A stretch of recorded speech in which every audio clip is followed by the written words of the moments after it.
Okay, so today we will discuss about forensic medicine MCQs.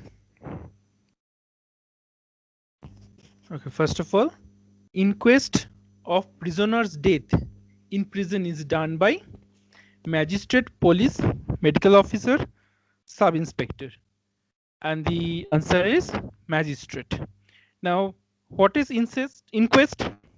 Inquest is inquiry. It is basically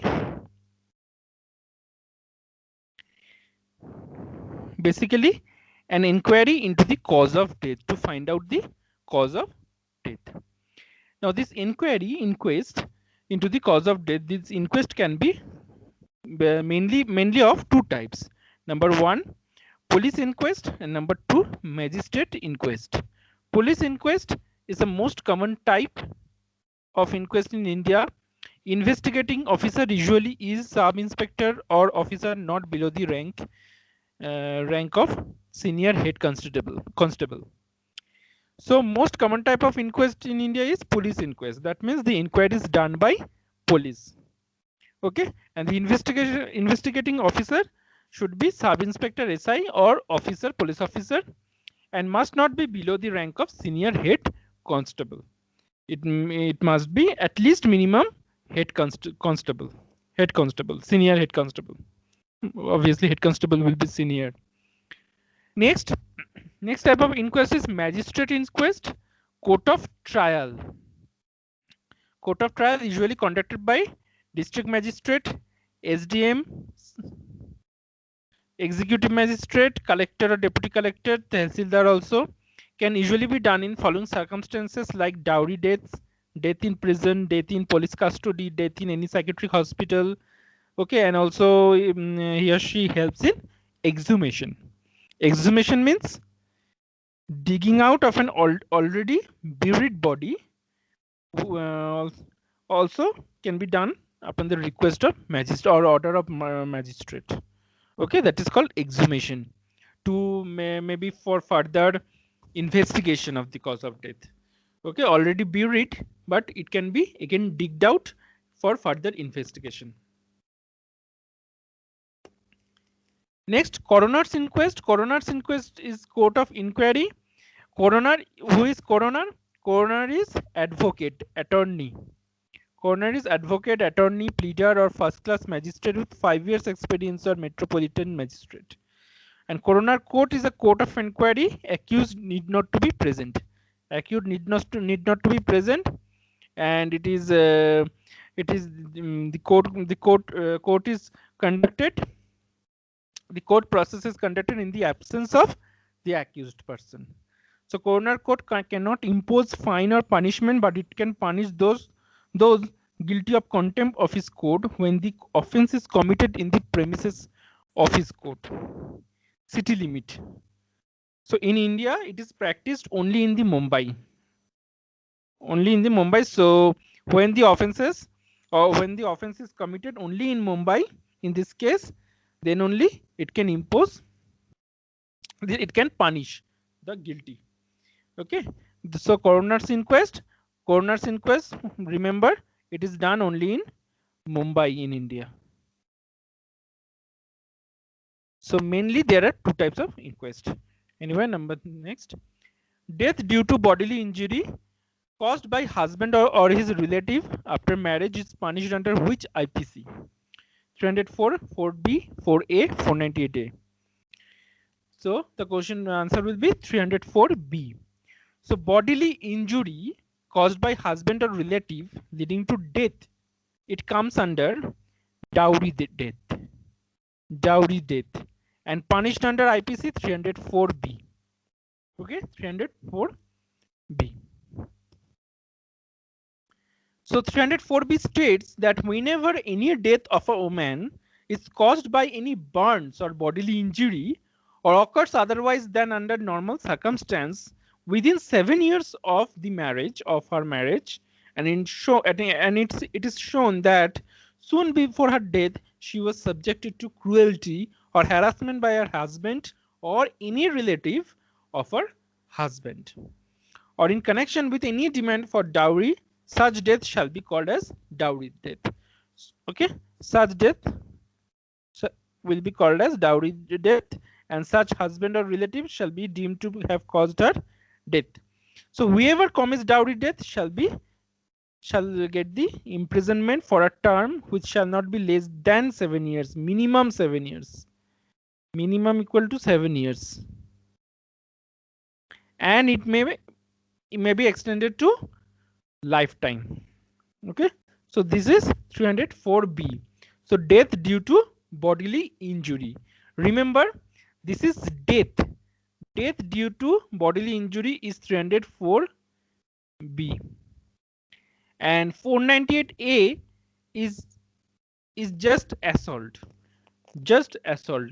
or violence in domestic violence by husband to her wife, to his wife, by husband or any relative of her, of the husband, of husband to his wife.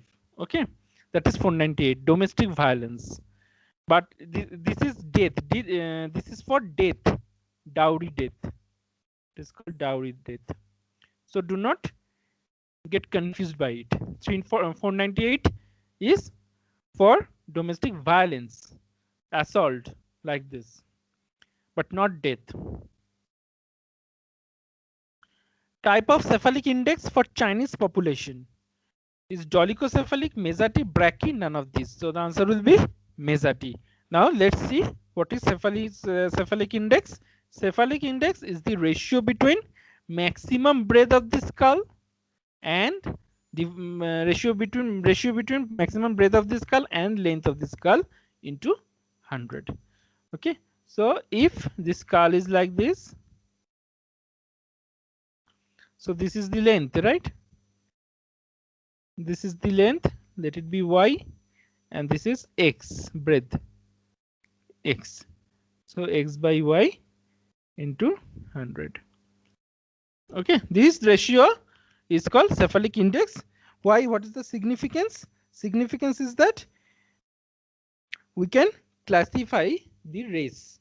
And again, to be more precise, after death of a person, by calculating the cephalic index, we can identify the dead body or the skull of a body, skull, remaining skulls of a long term,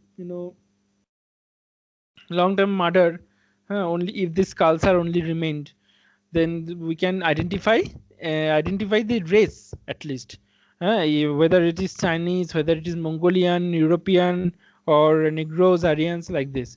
So anyway, these are classified. We cannot go into very specific difference, but dolichocephalic, like long-headed, they are all pure Aryans, Aborigines, and Negroes. Cephalic index is 70 to 75.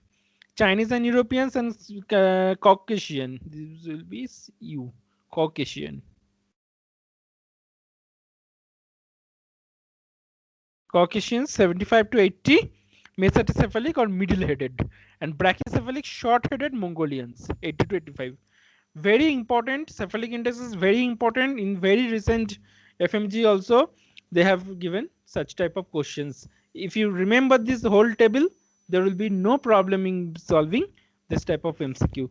And as I tell always that for this simple question also, it is 1 mark. And for different case images question also, it is 1 mark. So if you can learn these simple tables, it will be full 1 marks only. Okay, so go through this table, very important. Okay, this for FMG, very important. Okay, going to the next question. True about age determination. Most reliable age determination can be done from sagittal suture. Age determination can be done by Gustafsson method for people below 10 years old. First permanent teeth to erupt a third molar teeth. Rule of Hasse is the rough method of calculating the age of fetus based on the circumference of the head. So little bit fact-based question, true about age determination. So let's see the answer. So the most reliable age determination can be done from sagittal suture. That is true. That is true. Now we will go one by one, each and every statement also, and we will see the explanation. So closure of the skull sutures begin on the inner side. Do remember, each and every point of these long explanations is very, very important and can be constituted into, can be made into a MCQ. Okay, and all are important for FMG. Okay, so very important. Each and every fact is very, very important. Like closure of skull sutures begin on inner side, that is endocranially, about 5 to 10 years earlier than on the outer side, ectocranially. The most reliable estimation of age is done from sagittal suture. Most reliable estimation can be done from sagittal suture. So number A is true. Next, we have Gustafsson method. The post-mortem age estimation of adult over 25 years depend on physiologic changes in each of the dental tissues. Transparency of root is the most reliable of all criteria. Transparency of the root is the most reliable of all criteria seen after 30 years of age. So most reliable criteria after 30 years of age is transparency of root. Okay. And Gustafsson method, the postmortem age estimation. That means age estimation of a dead person, dead body, But that given that that dead body has to be adult over 25 years old. Okay. So postmortem age estimation, age estimation over 25 years. Then it is Gustafsson method. Gustafsson method. Okay, and it depends on physiologic changes in each of the dental tissues. Next, rule of half or rule of 6. So number 1 is Gustafsson method. Second point, rule of half and rule of 6. Eruption sequence of temporary incisors, like incisor 6 month, first molar 12 month, canine 18 month, and second molar 24 month in the multiple of 6.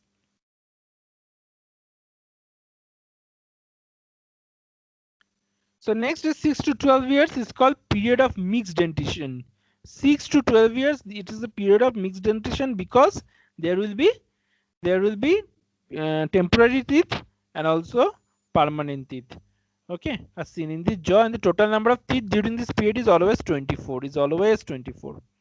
So very important. If 24 number of teeth is 24, number of teeth is found to be 24, and if it is like child body of a child, then we can estimate the age that it can belong to a boy, a child of 6 to 12 years age. Okay, so these are the points of identification. These are the points of identification. Number 3. Number 4, all teeth are successional teeth. That is, they replace existing teeth which fall and thus unchanged, and molars which are supra-added teeth. Molars, their eruption increases the number of teeth. Okay. Number 4. At 2.5 years, the 20 temporary teeth should be erupted. 20 temporary teeth should be erupted, and in both deciduous and permanent teeth, dentition occurs earlier in lower jaw and left side. And the first deciduous teeth and temporary teeth to erupt is lower central incisor.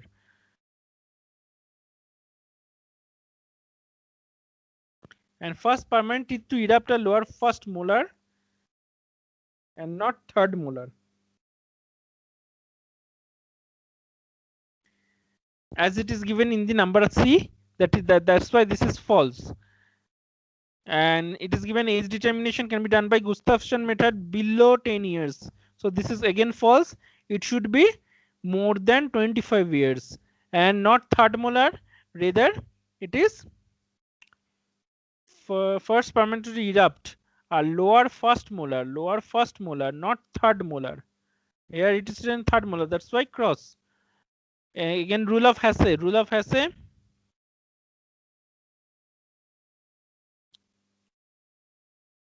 Is the rough method of calculating the age of fetus based on circumference of head.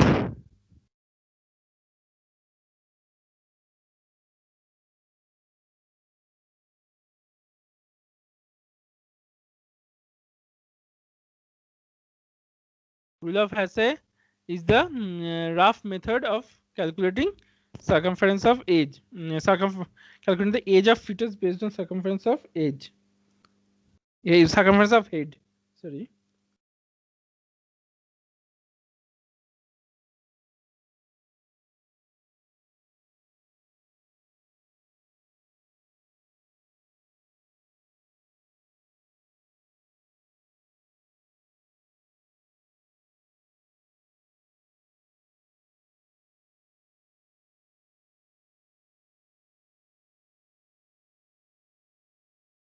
Actually, rule of Hasse is like uh, age of fetus is estimated, but not based on the circumference of head, but it's calculated by square root of the crown heel length, length of the length of the uh, length of the fetus.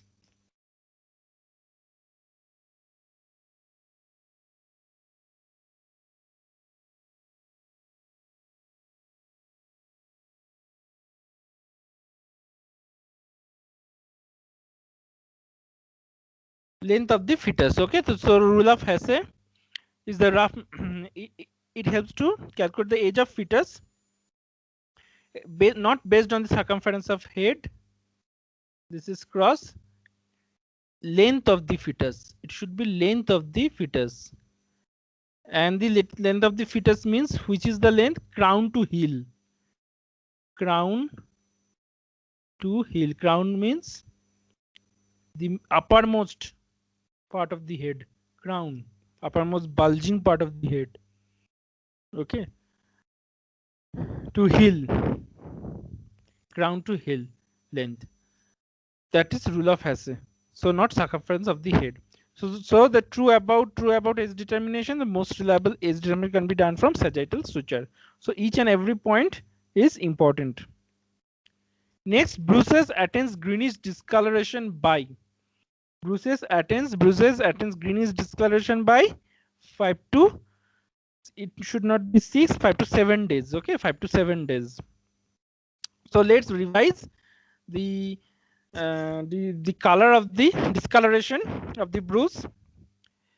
Color of the bruise with respect to the duration and why, the reason. First, when bruise occurs, there will be accumulation of hemoglobin there. Okay, so day 0 it will be red.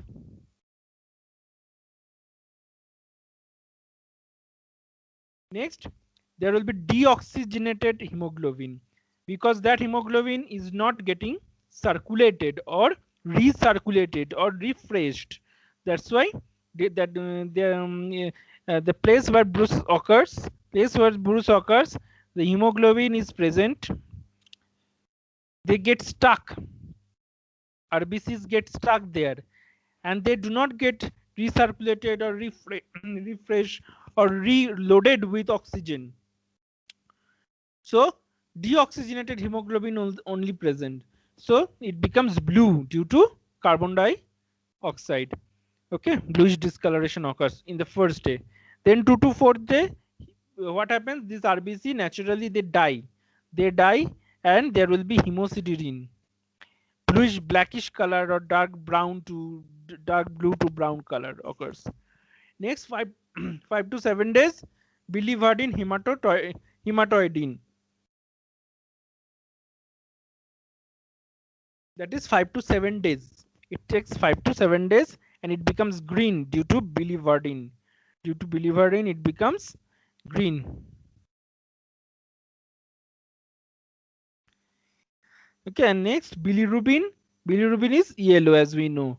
Bilirubin is yellow, that is 7 to 10 days. So first is biliverdin,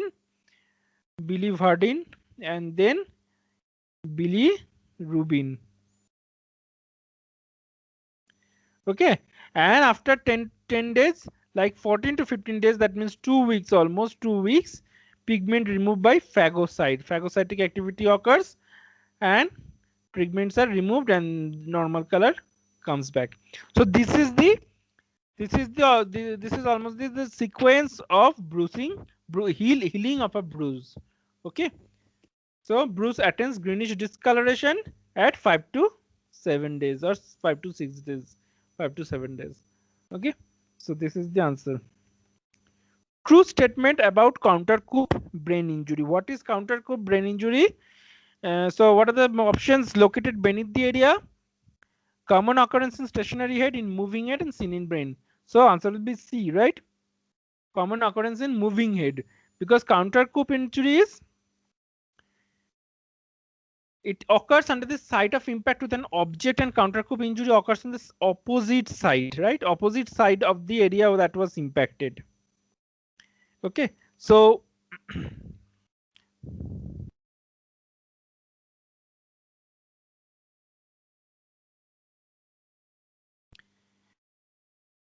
so for example, here is an wall, and this is head.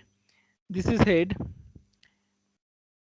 If it is stuck here, if it hit the wall, if it hits the wall hard, it will recoil back, right? And due to this recoiling back, what happens? Brain continues its motion, impacting with the skull. Basically, brain in counter coup injury, what happens? It's not about the external obstruction. Instead, the brain, when the head hit the object and recoils back, okay, reaction occurs, not the action. Reaction occurs, goes back or goes opposite to the hitting position, hitting direction, opposite direction to the hitting. Then what happens? Brain continues in the direction of recoil, like here it got hit here and it then recoils back, and while doing recoiling, this brain will impact with the skull, and counter coup injury occurs. So coup injury occurs under the site of impact of an object, while counter coup occurs on the opposite side. Okay, coup and counter coup injuries are associated with cerebral contusion. Obviously, there will be contusion. There can be maximum contusion. Contusion is a traumatic brain injury, TBI, in which brain is bruised. So in this case, brain is bruised, not other area. Like we are calling this bruise for skin and other parts like eyes and all, but for this bruise we are contusion, but here we are talking about brain bruising, and brain bruising is called as contusion. Always remember, contusion, bruising of brain. When a moving object impacts the stationary head, injuries are typical, while counter coup injuries are produced when the moving head strikes a stationary object. Now, coup counter coup lesions are most commonly seen in brain. So when the body is in motion, the brain also is in the same direction with the motion, right? So a sudden stop, if it is sudden stop, what happens? It puts the body in static condition, but the brain is in motion. Still it is in motion and hits the skull, leading to injury. That's what happens in.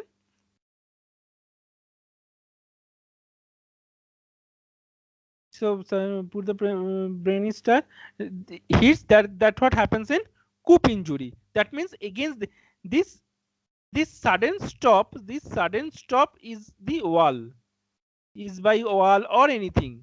In our example, it is wall. But when the brain recoils back on the opposite side, then it cause counter coup injury. Here in this coup injury, there can be fracture. Okay, head fracture injury. Okay, there can be bone fracture, skull fracture also, skull fracture and all. But in counter coup injury, there will be no skull.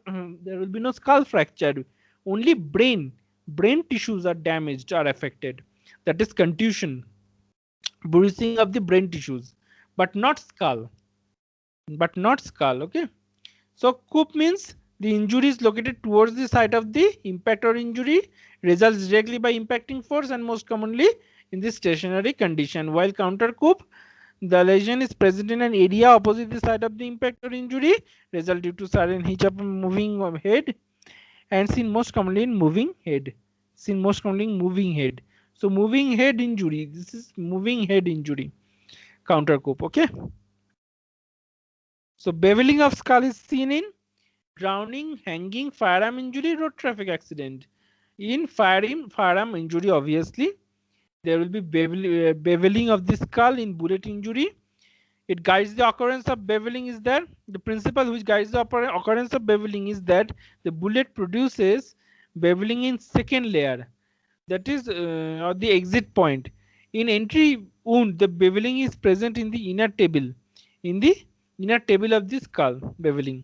Now in exit wound, what happens? The beveling is present in the outer table. So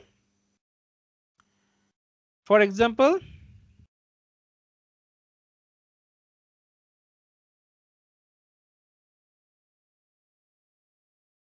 this is head.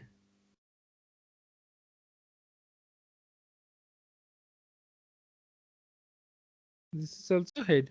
Now what happens? This when the bullet enters, what happens? Beveling is present in the inner table. Beveling means this.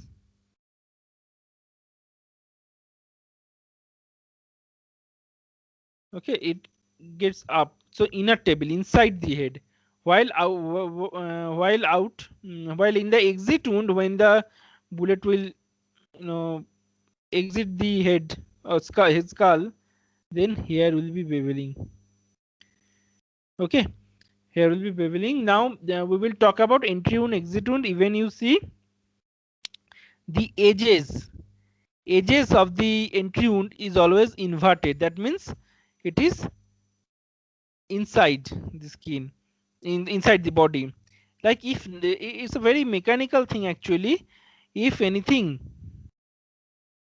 if bullet enters, what will happen? Like this it enters, right? Like this it enters. So obviously the inversion will occur inside. Okay, and when it will come out from this position, suppose it came out, then obviously this portion will become like this. So the edges will be inverted. Edges will be inverted. Okay. So other differences are given, like abrasion is present in entry wound while exiting in exit wound abrasion is not present. So all these things are the differentiating points of entry and exit wound. You see the entry holes how it looks like, because this edges or this edges, yeah, these thick edges have been made inside. It's also present here, but it is inside. That's why it's called inverted edges of the entry in case of entry wound. In case of exit wound, it is everted. In case of exit wound, it is everted. Rupture of the skin and subcutaneous tissue is known as incised wound, abrasion, lacerated wound, contusion. Rupture of the skin and subcutaneous tissue is called lacerated wound. So laceration, tear-like wound caused by some blunt trauma. Laceration and incision may appear regular or still irregular. Incision or inside wounds are caused by clean, sharp-edged objects such as knife, razor, or glass splinter. Okay. At what place would lacerated wound not like an incised wound? That is thigh.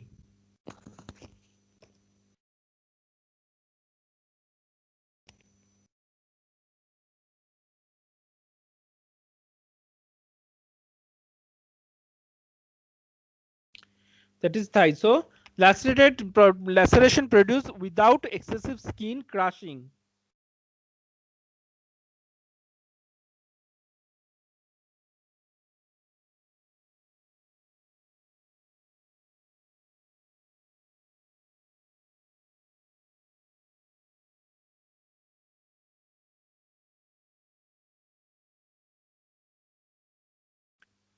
without excessive skin crushing may have relatively sharp margin. Now blunt, so laceration produced without excessive skin crushing may have relatively sharp margin. Blunt force on areas where the skin is close to bone, the subcutaneous bones are scanty, so may produce a wound which by linear splitting of the tissues as the skin is easily stretched during impact may look like incised wound. Okay, so the scalp, eyebrows, cheek, bones, lower jaw, iliac crest, perineum, and shin, they look like an incised wound, but laceration in case of thigh is do not look like incised wound because there is no excessive skin crushing. There is no excessive skin crushing, and it has relatively sharp margin in case of thigh laceration in thigh.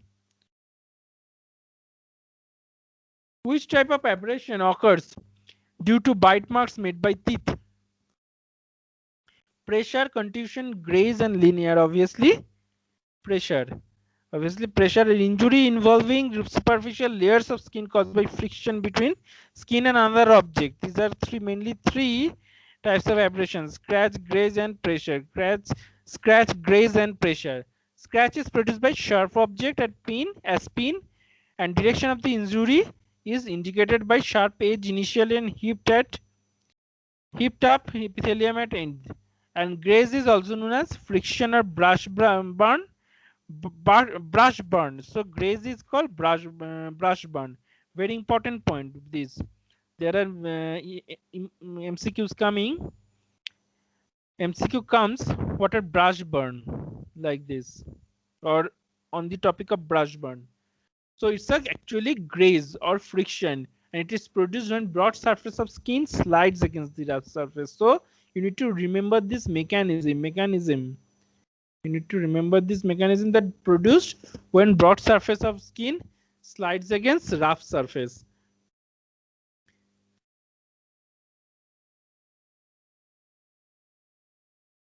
Next is imprint pressure or contact abrasion, also known as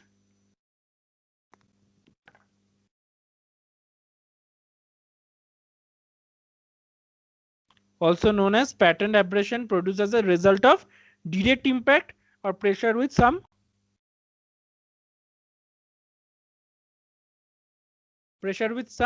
object.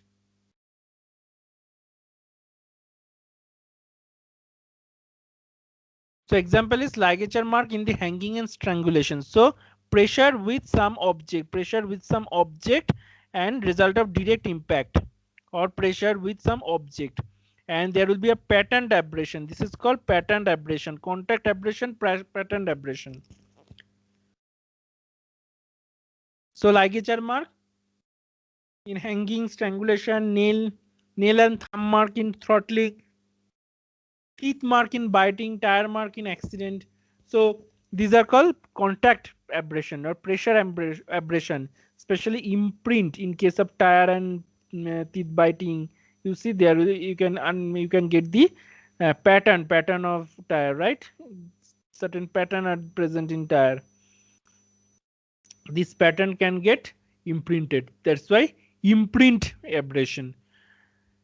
And also bite mark is pressure abrasion. Even you can understand by seeing the bite mark whether it is human or any other animal, any animal or not, you can understand that also. Okay. Okay, so this is about pressure abrasion. Whiplash injury is causes damage to skull, spine, rib cage, and long bones. So answer will be spine.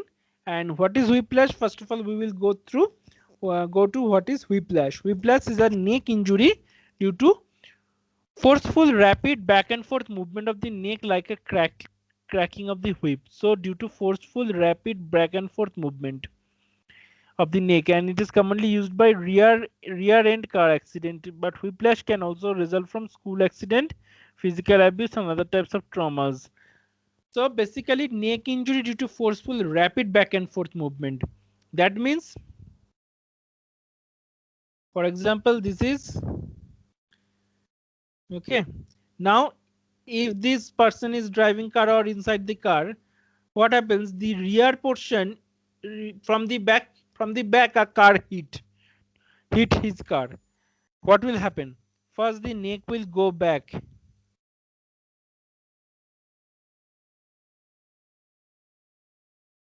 Neck will go back.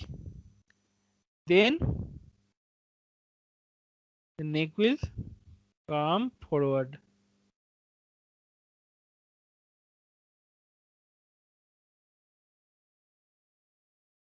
Come forward.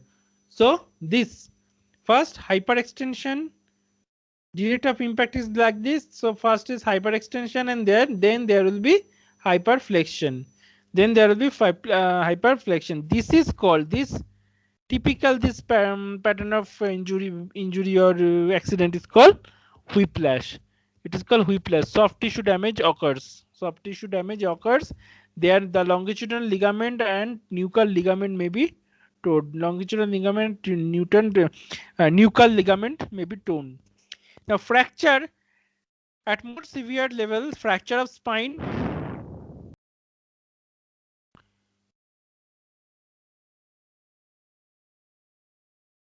may occur, but it need not to injure the inner cord, but the cord is rarely injured without associated fracture of the vertebral column. Now whiplash injury is an exception to this rule. The injury sustained commonly by the occupant of the front seat. When the vehicle comes to a sudden stop, there is a forward thrust which produces accelerated right. When we stop the car, we just what to say, like forward thrust goes on inside the human beings, and they just try to stop in their place. Okay, so there will be a forward thrust which produces acute, converted into acute hyperextension in the as forehead strikes the windscreen, which causes injury to cervical column. Okay, so this is about whiplash injury.